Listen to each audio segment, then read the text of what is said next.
News 81 కు స్వాగతం.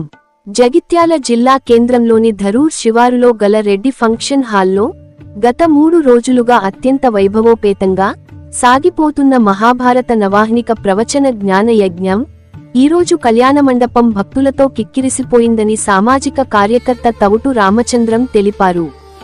శృంగేరి శారదాపీఠం ఆస్థాన పండితులు, ప్రవచన నిధి సనాతన ధర్మ సవ్యసాచి డాక్టర్ బాచంపల్లి సంతోష్ కుమార్ శాస్త్రి గారిచే సాగిపోతున్న భాగవత ప్రవచన జ్ఞాన యజ్ఞం ఎంతో అద్భుతంగా జరుగుతుంది.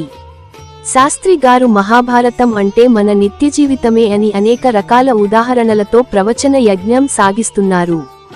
ధర్మం తప్పి ఎవరికి కీడు చేయవద్దని, మనసులో కూడా ఎవరికి కీడు తలపెట్టవద్దని మహాభారత కథ కూడా ఇదే చెప్తుందని అన్నారు. వ్యసనం జీవితాలను నాశనం చేస్తుందని మహాభారతంలో పాత్రలు రుజువు చేస్తున్నాయని అన్నారు. ఈరోజు పాండవ జననం, కౌరవ జననం ఘట్టాలను శాస్త్రి గారు శ్రోతలకు కళ్లకు కట్టినట్టు వినిపించారు. ప్రవచనాలు జరుగుతున్నంత సేపు శ్రోతలు మంత్రముగ్ధులై వింటున్నారు. ప్రతిరోజు 1200 మంది వరకు అన్న ప్రసాదం స్వీకరిస్తున్నారు. సత్యసాయి సేవ సమితి జగిత్యాల సభ్యులు ప్రతిరోజు అన్న ప్రసాదములో సేవలందిస్తున్నారు. ఈనాటి కార్యక్రమంలో నిర్వాహకులు చెట్ల చంద్రశేఖర్, శీల శ్రీనివాస్, మార కైలాసం, కోటగిరి శ్రవణ్ కుమార్, బోనగిరి రామనారాయణ, ముసిపట్ల దేవేందర్, సామాజిక కార్యకర్త తవుటు రామచంద్రం తదితరులు పాల్గొన్నారు.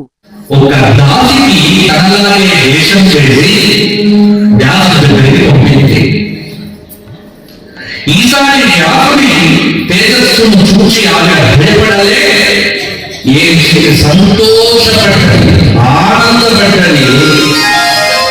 ఆ ఆనందానికి రూపమే పుట్టినటువంటి వాడు మహాధర్మవేత్త, మహానుభావుడు ఎవరో కాదు. అలా పుట్టినవాడే విదురుడు. అద్భుతమైన ప్రజ్ఞ వాడు. ఇక్కడ విదురుడు ఎవరు అంటే వ్యాసవాలు చెప్పారు. మాండవ్యుడు అనేటువంటి ఒక ఋషి తపస్సులో ఉండగా రాము దగ్గర దొంగతనం చేసినటువంటి కొందరు దొంగలు పారిపోదు ఈ మాండవ్యుని దగ్గర ఈ డబ్బు వేసిపోతారు. రాజు ఈ ఋషిపుణ్ణుడే నేరస్తుడని నమ్మి శిక్ష విధిస్తాడు. శూలం వేసి ఈ మాండవ్యుడిని పుచ్చుతారు. ఎప్పుడైతే తప్పు చేయని వాడికి శిక్ష పడ్డదో ఒక నిరపరాధికి ఆ దేశం సర్వనాశనం అయిపోతుంది. తప్పు చేయని వాడికి ఎప్పుడు శిక్ష వేయకూడదు. ఒకవేళ పొరపాటుగా వేస్తే దేశానికి నష్టం, ధర్మానికి నష్టం అనుభవిస్తున్నావు అని చెప్పాడు. వెంటనే మాండవ్యుడు అన్నట్టు 14,000 వయస్సు జాతకం పుట్టంగానే పుట్టిన పిల్లవాడు ఇంకా మొత్తం చెప్పండి ఏం లేదు. పిల్లలకు జాతక ప్రభావం అనేటువంటిది వారికి ఉండదు. మహాభారతంలో ఉన్నటువంటి విషయమే గవర్నమెంట్ ఆఫ్ ఇండియా కూడా తీసుకొని, ఇవన్నీ భారతం నుంచి తీసుకున్నదే గవర్నమెంట్ ఆఫ్ ఇండియా శిక్షా స్మృతి. ఈ ఒక్క దోషానికి నువ్వు మానవ లోకంలో జన్మించక తప్పదు. ఒక నాసికల్పంలో పడి ఈ భూలోకంలో నీవు తప్పకుండా నీ శిక్ష అనుభవిస్తావు యమధర్మరాజా అని మాండవ్యుడి శాపం యమధర్మరాజుకు తగిలితే ఆ యమధర్మరాజే భూలోకంలో ఈ సమయంలో విదురుడిగా పుట్టడం జరిగింది.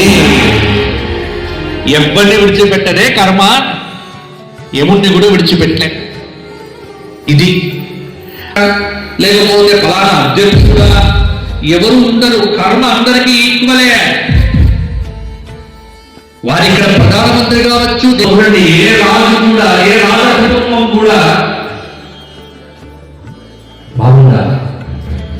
ఏ రాజ కుటుంబం బాగా తను పెళ్లి చేసుకున్నప్పటికీ ఇక నుంచి నేను ఇలాగే ఉంటా అని బ్రహ్మచర్య దీక్ష తీసుకున్నాడు. భారతంలో భీష్ముడు ఈ భారతదేశం కోసం సంసారాన్ని త్యాగం చేశాడు. మన